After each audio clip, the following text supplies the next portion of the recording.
crafty friends, it's Jess from jesscrafts.com, and today I'm here with a card for Kat Scrappiness. I'm on the Kat Scrappiness design team and receive products in exchange for my design work. For today's card, I wanted to show off some of the new sprinkles and sequins that are available at Kat Scrappiness. And so I was inspired by the Magical Unicorns Sprinkles set. There are, I think, like 32 new sprinkles and sequins available at Kat Scrappiness. I'm going to use like 2 today, but I will have a haul video showing you a few more of them. They're going to be released on June 11th, Tuesday, June 11th, 2019. So they might not be in the shop just as you see this video.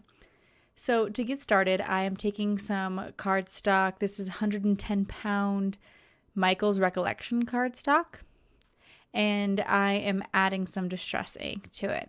I know some people say that distress ink, this is distress oxide ink, blends better on like Bristol or others, and that may be true. I was going for a very simple blend today though, so I wasn't too worried about like having the ultimate ink blending here.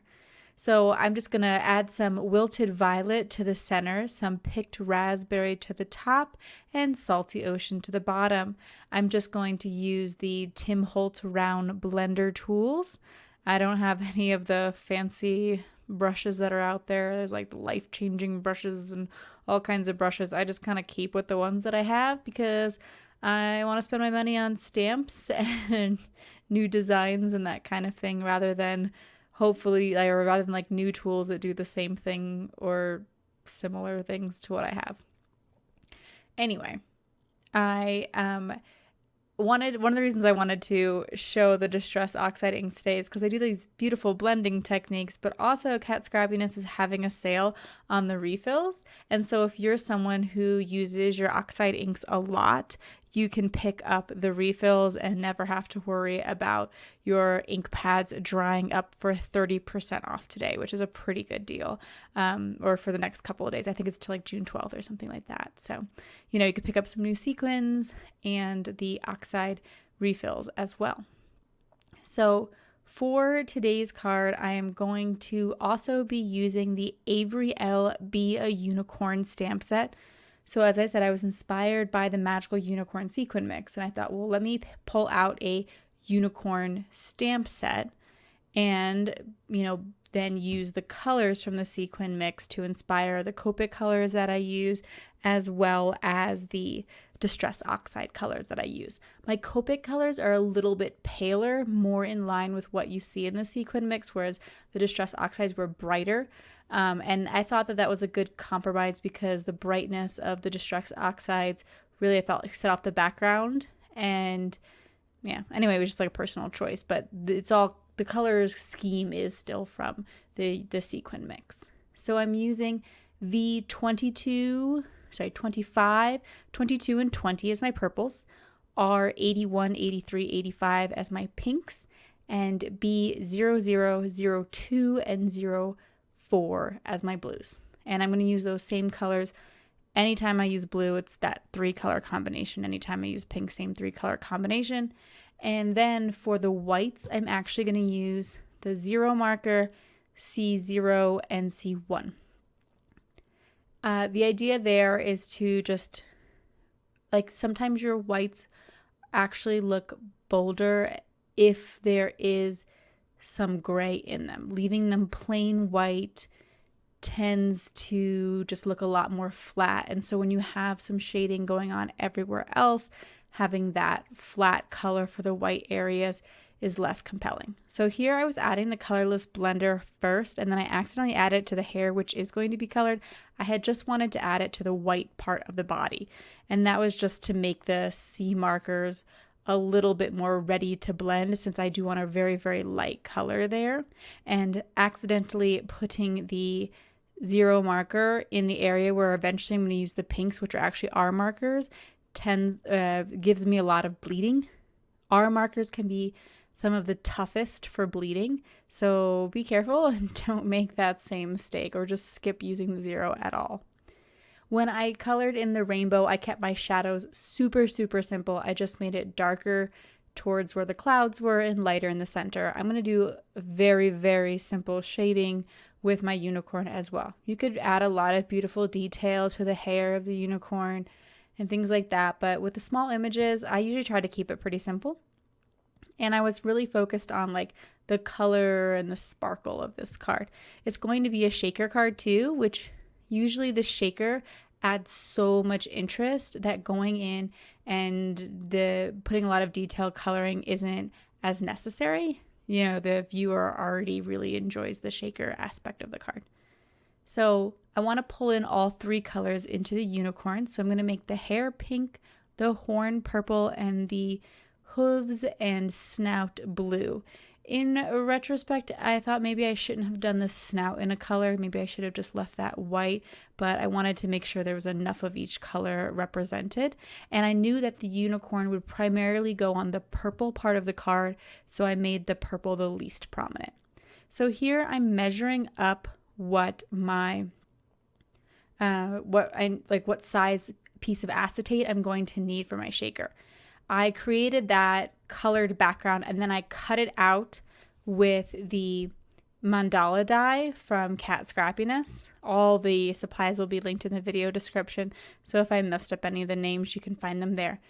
But I like that it creates this really obvious area for you to add your sentiment and your focal point, but still has enough going on that you can make a really simple shaker card.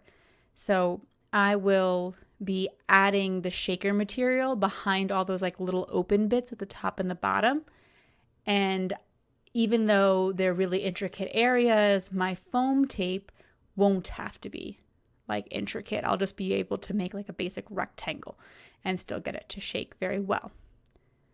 Here I'm adding adhesive to put my acetate down. Because I'm using an adhesive roller, those little areas around the edge are enough for foam tape and are enough for adhesive, but both my foam tape and my regular tape runner were a little bit wider than those border areas. So I had to trim down my foam tape. The foam tape takes so long to cut out, and I just felt like once you know how to do foam tape, it wasn't an interesting thing to see in the video. But basically I created a rectangle all around the card and then 2 smaller rectangles, one at the top and one at the bottom.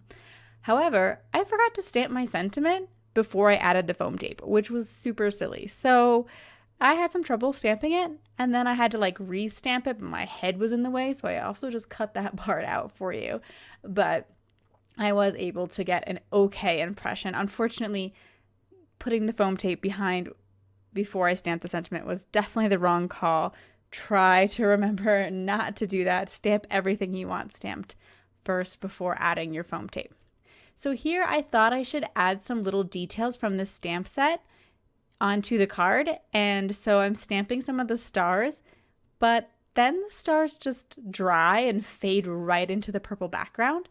I should have been obvious that they were going to do that. I should have used like a darker color of purple, but once they faded into the background, I realized that was a good place to use some additional sequins anyway. So this mandala frame die is actually a little bit narrower than the average card, and having the extra border on the side can look great. So if you want it, keep it. But if you wanted to make it a little bit smaller, I just trimmed like I think 1/4 of an inch off the sides to make an even border all the way around. So since this whole card was inspired by the magical unicorn sequin or sprinkles, that's what I'm going to add in the shaker. However, I did spray the background with some glitter spray, and I think that glitter and shine is excellent for unicorn type cards anyway. So I decided that I would add a little bit of a sparkly sequin and another sequin. Oh, I obviously didn't use the rainbow. I thought about it, but it just made the card seem really crowded. So I decided to skip it. So I pulled the pink solid confetti mix, and I thought this would be great because it would add a bit of sparkle to the sprinkle mix, the shaker parts of the card. And as you can see, I'm adding 2 separate piles of shaker material, and that is because I'm going to have I made the 2 small rectangles. If I had kept it one giant rectangle, I think this shaking would have been less interesting because you would have had to really shake it aggressively to get all the sequins to the top. So by making 2 areas, I think the shaking looks better.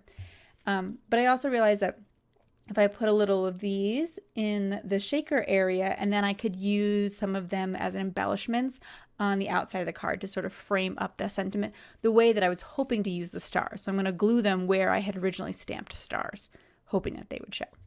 So now you can see the shaken action going on there. You can see it on both the top and the bottom, which I think looks good. I'm just shaking it around to make sure nothing's sticking where I don't want it.